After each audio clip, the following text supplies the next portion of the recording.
Olá, olá pessoas! São 1h10 neste momento, acabei de chegar em casa da transmissão do Draft 2025 da NFL. Antes de mais nada, muito obrigado pela audiência mais uma vez. É difícil, né, fazer uma transmissão que não é um jogo e mesmo assim muita gente interessada como sempre. Eu fico muito feliz de ver muita gente cobrindo também o Draft da NFL em lives aqui, em várias plataformas, em redes sociais, tanto perfis de time como pessoas engajadas em trazer essa época aí tão legal da NFL, que eu sempre fui apaixonado e que eu sempre, antes de trabalhar com isso, antes de fazer parte da transmissão, e não vou chorar, mas fazia festa para assistir, pedia comida, é sempre muito gostoso.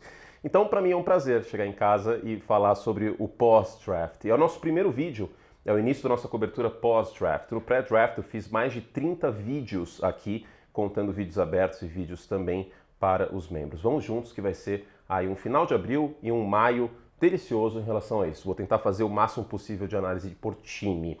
Mas essa é a primeira reação, a gente vai aí a quente, passando a quente a primeira reação, as 10 coisas que você precisa saber sobre a primeira rodada do Draft 2025 da NFL. Obviamente eu não vou me aprofundar tanto em várias dessas, porque várias dessas eu vou falar também no Vencedores e Perdedores, e porque a gente tem a segunda rodada, a gente tem a terceira rodada, tem várias posições que tem profundidade de talento, como tight end, como wide receiver, como running back, pra gente ficar de olho aí nesse dia 2. Quarterbacks saiu só dois, hein? Só dois saíram quarterbacks, só dois quarterbacks saíram na primeira rodada. Vou falar sobre isso daqui a pouquinho também. Antes de mais nada, então, se inscreva se você ainda não está inscrito, para ter mais conteúdo aí de futebol americano na sua vida, mesmo na off-season da NFL, tá bom?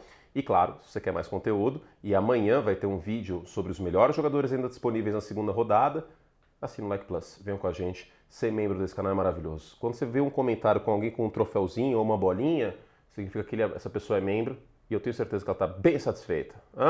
Vamos lá! Primeira coisa que você precisa saber depois desses avisos da paróquia aí, que eu gastei 2 minutos, mas tudo bem, é que o Atlanta Falcons deu um tremendo all-in para realmente pressionar o quarterback e para finalmente pressionar o quarterback. O time já tinha gastado o capital de draft mais tardio, é verdade, não primeira rodada, né, claro, mas no Matt Judon, e eu acho que isso não surtiu tanto efeito na temporada passada. Vocês sabem que há muito tempo eu sou crítico da ausência de pressão no quarterback no Atlanta Falcons. Na verdade, eu acho que isso acontece há uma década. Talvez, assim, é uma coisa impressionante como o time não tem alternativa na pressão. E eles foram com tudo neste draft focando nisso. Porque na prática eles não gastaram 2 escolhas de primeira rodada, eles gastaram 3. Que eles conseguiram aí 2 jogadores, mas gastaram a escolha de primeira rodada de 26 com o Los Angeles Rams subindo.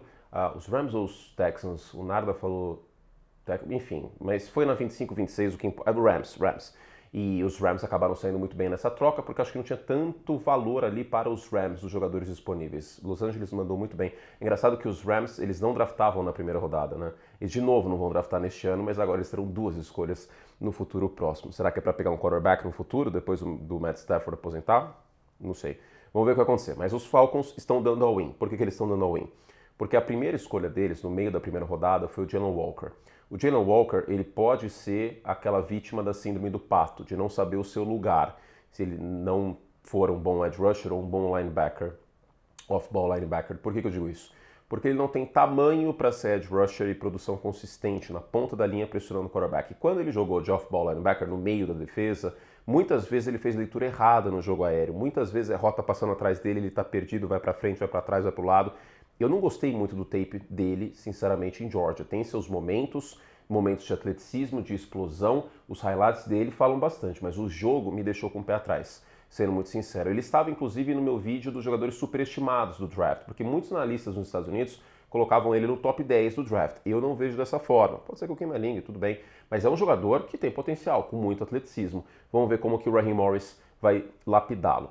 Não obstante, draftou um jogador da Universidade da Georgia, né, o Atlanta Falcons, que fica nesse estado, voltou para a Conferência SEC para buscar mais um atleta para pressionar o quarterback, esse cara é o James Pierce.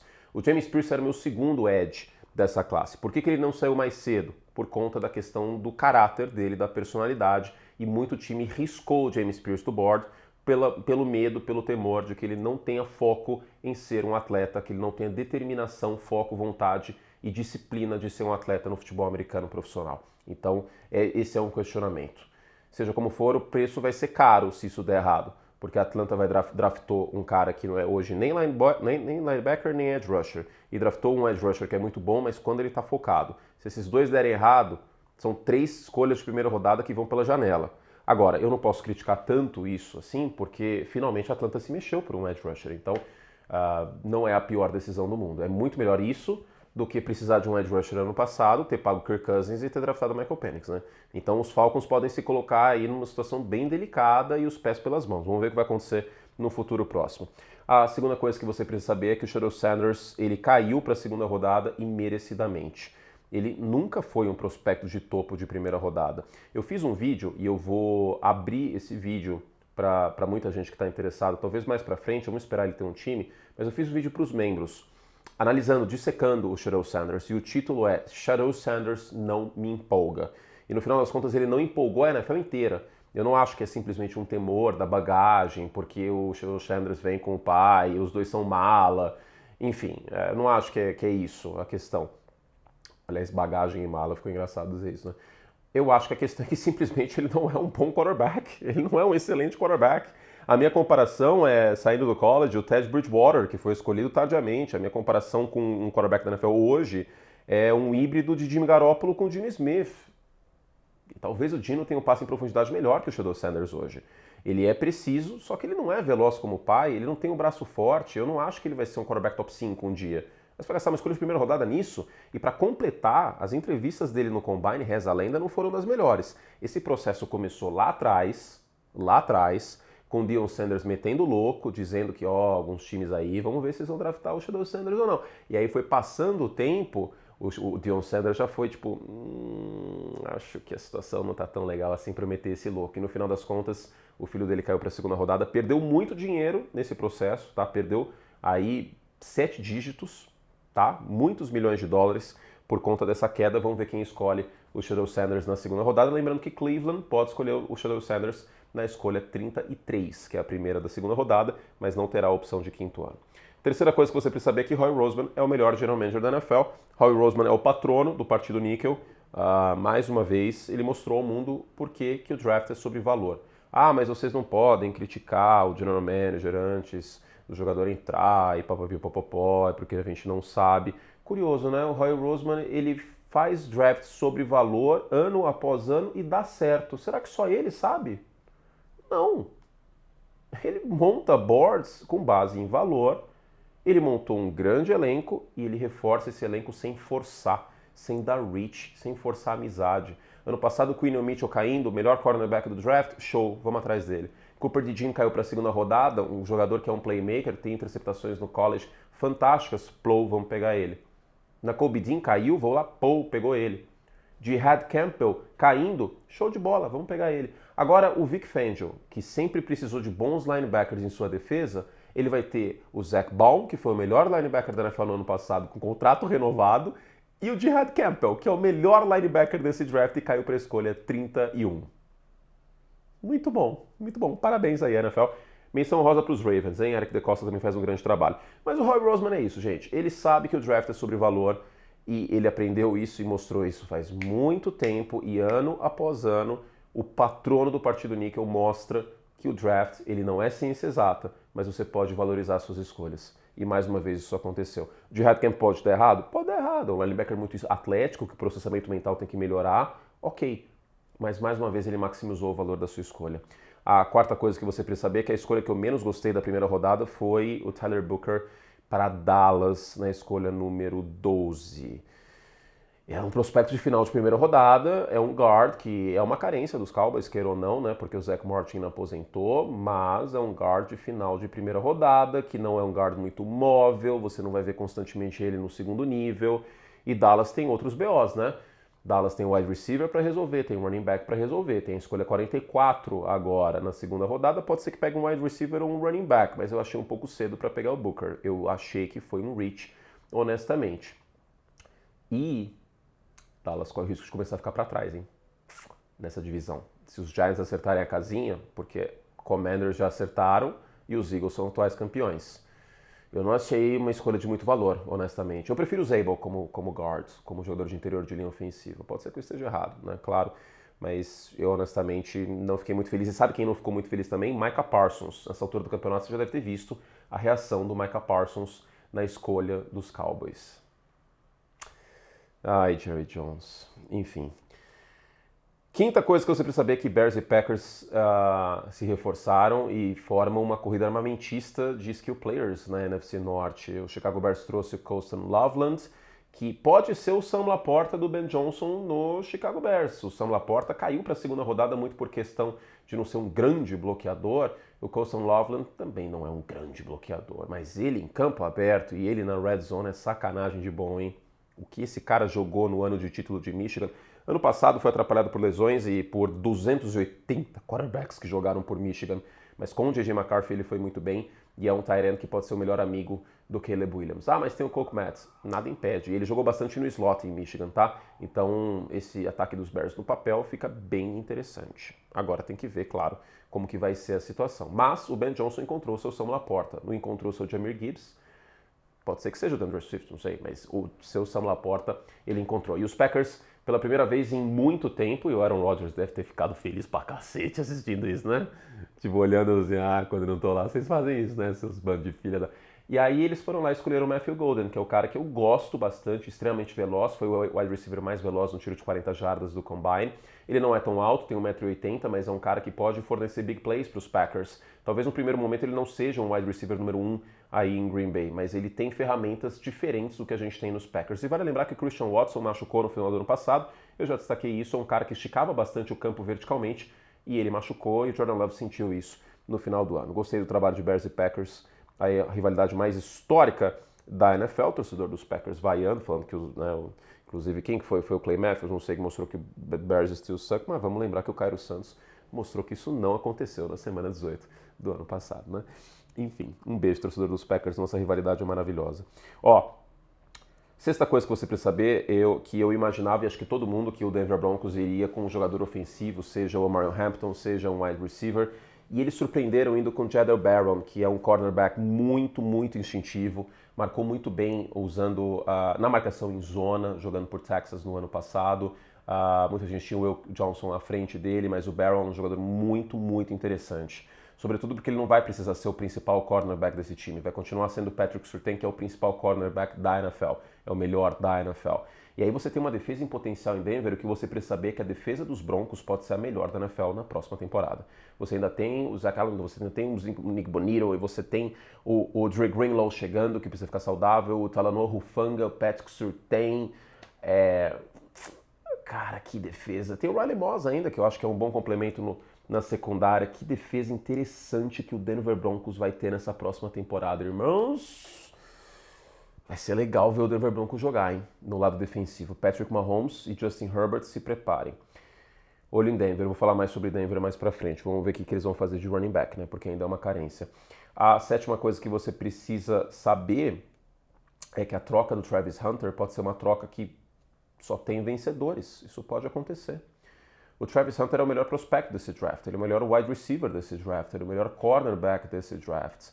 E Cleveland tem muito buraco. Se você assistiu a minha aula do The Academy, o que é bom para um time que tem buraco?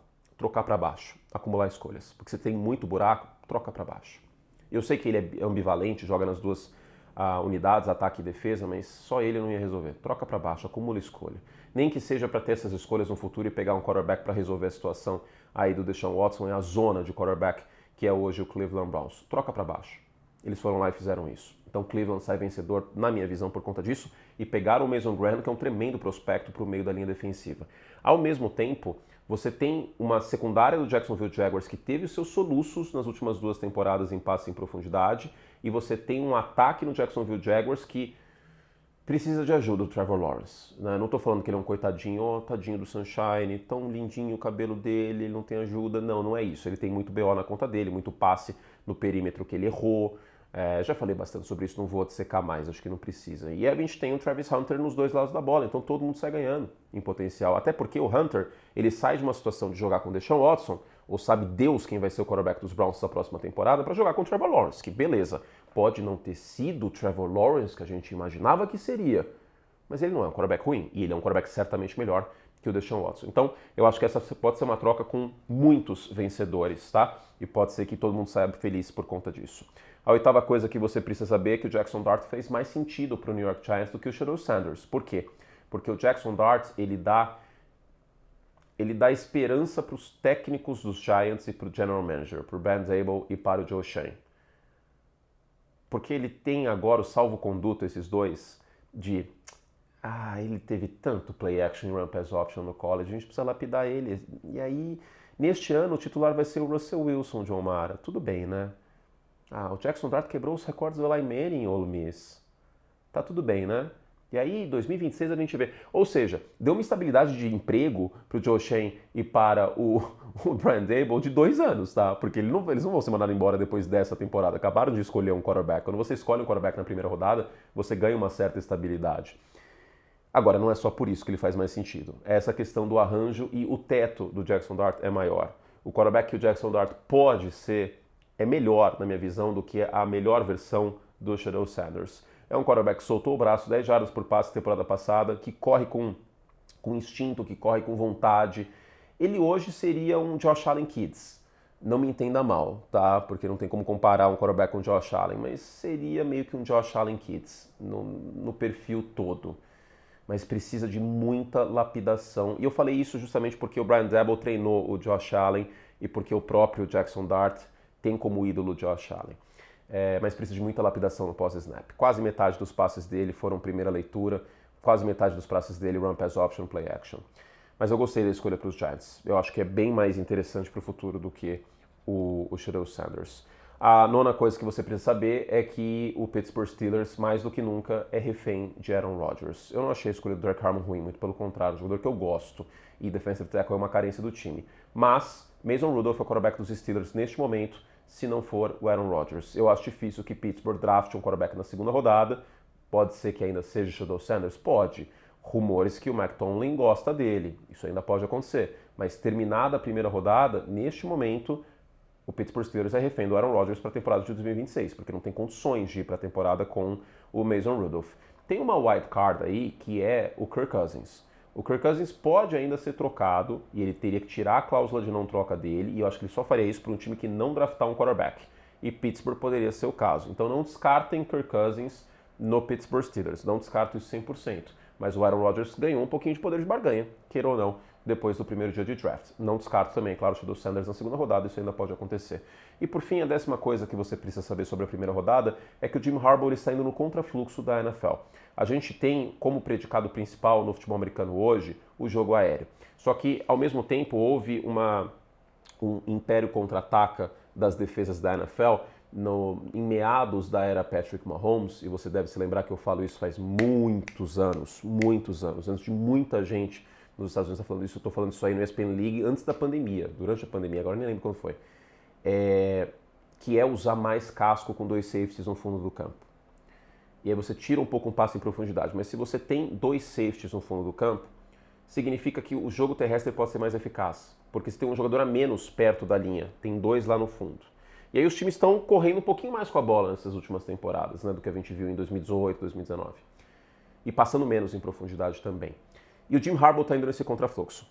Ele draftou o Joe Alt no ano passado, na primeira rodada, no top 10. E neste ano ele draftou o Omarion Hampton de North Carolina. Eu gosto do Omarion Hampton, eu acho que ele é um jogador muito físico, correndo com a bola, contribui no jogo aéreo, faz um bom trabalho de bloqueios, é um running back de 3 descidas. Agora, Los Angeles acabou de pagar no Najee Harris, ex-Pittsburgh Steelers. Não pagou muito, mas trouxe no Najee Harris, que tem um perfil de Jim Harbaugh, de físico, papapá. E agora gasta uma escolha de primeira rodada no Omarion Hampton. E a gente sabe como que é a questão de valor posicional de running back, sendo que o principal recebedor do time é o Ladd McConkey, que é um slot receiver. E o Matthew Golden estava disponível, o Emeka Egbuka, estava todo mundo disponível. O Egbuka e o Burden eu até entendo, porque são meio que slot receivers em potencial, principalmente o Burden, e já tem o McConkey. Só que eu estou intrigado para ver o que vai acontecer no dia 2. Os Chargers não podem ir para a temporada só com o Ladd McConkey como alternativa. Eu não quero, no dia 5 de outubro é meu aniversário, 5 de setembro, e da Constituição Brasileira também, 5 de setembro, ver o Los Angeles Chargers, o Justin Herbert na Neoquímica Arena, só com o Ladd McConkey de opção. Tomara a Deus que isso não aconteça, porque é muito talento na posição de quarterback para você não ter opções no jogo aéreo. Eu entendo que você tem muita versatilidade, muita profundidade agora com o running back. E eu gosto do jogador. Só que isso, em 2025, pode ser complicado. O Jim Harbaugh está indo, não vou fazer juízo de valor agora, ele está indo no contrafluxo. Ele está focado em trincheiras, ele está focado numa pegada de futebol americano século XX, final do século XX. No college football, que é uma atmosfera diferente, é um jogo diferente, isso deu certo. Michigan foi campeã com o Jim Harbaugh. Na NFL, é esse o ataque que você quer para enfrentar Patrick Mahomes? É esse, talvez no Brasil, inclusive, né? É esse o ataque que você quer para pegar nos playoffs CJ Stroud? A gente viu que não. Eu não gosto disso. Eu prefiro o jogo aéreo como predicado principal, principalmente quando você tem um quarterback como Justin Herbert. A ver cenas dos próximos capítulos. E diga-se, como muitos de vocês sabem, eu torço para Michigan. Eu sou muito grato pelo Jim Harbaugh. Eu chorei quando ele foi contratado por Michigan, mas eu era mais jovem, tudo bem chorar, eu era mais chorão naquela época. E eu admiro muito ele. E queria muito ele nos Bears, quando ele estava disponível para isso. Mas eu acho que essa filosofia, ela pode ser um pouco anacrônica. Vamos ver cenas dos próximos capítulos. Certo? Amanhã, sexta-feira, ou hoje, sexta-feira, tem mais um vídeo. Tem os 7 jogadores, os melhores jogadores, 7 melhores jogadores ainda disponíveis no segundo dia de draft. Eu te espero para esse vídeo só para os membros Like Plus. Então, se você ainda não é membro, seja. Clica aqui embaixo em Join. Custa R$8 por mês. E se você for membro, você vai contribuir com uma tradição que eu tenho, que é depois... Não estou fazendo merchan da Hershey's, tá? Eles não precisam, né? E se fosse merchan, ia aparecer. Uma tradição que eu tenho, que é comprar meu chocolatinho. Acho que uma assinatura que você fizer vai me pagar esse chocolatinho. Minha tradição é comer uma barra inteira dessa depois do draft. Porque mais de um mês de estudo, muito mais. Os quarterbacks eu começo a ver no ano passado. Eu faço essas fichinhas aqui, ó, para todos os prospectos. E é muito gratificante ver o resultado. Tanto no ar, como em alcance, e em views, e carinho do público. E é isso. É muito apaixonante ter essa profissão. E eu sou muito grato por poder falar para tanta gente e fazer o que eu amo. Então, muito obrigado. Da minha parte, fizemos todo o estrago que podíamos. Eu vou comer meu chocolatinho aqui, parar de falar de boca cheia. Ô, Hershey's, me patrocina aí, velho. Por favor. Eu faço recebidos. Eu não gosto de fazer recebidos. Eu acho sacanagem com quem paga, as empresas que pagam. Massa. Deles não faria. Embora tenha diminuído a barra, hein? Pô, quando eu era adolescente, eu comprava 3 barras por R$10. Era muito maior. Pô, Hershey's, vamos mudar isso aí. Tchau. Eu amo chocolate.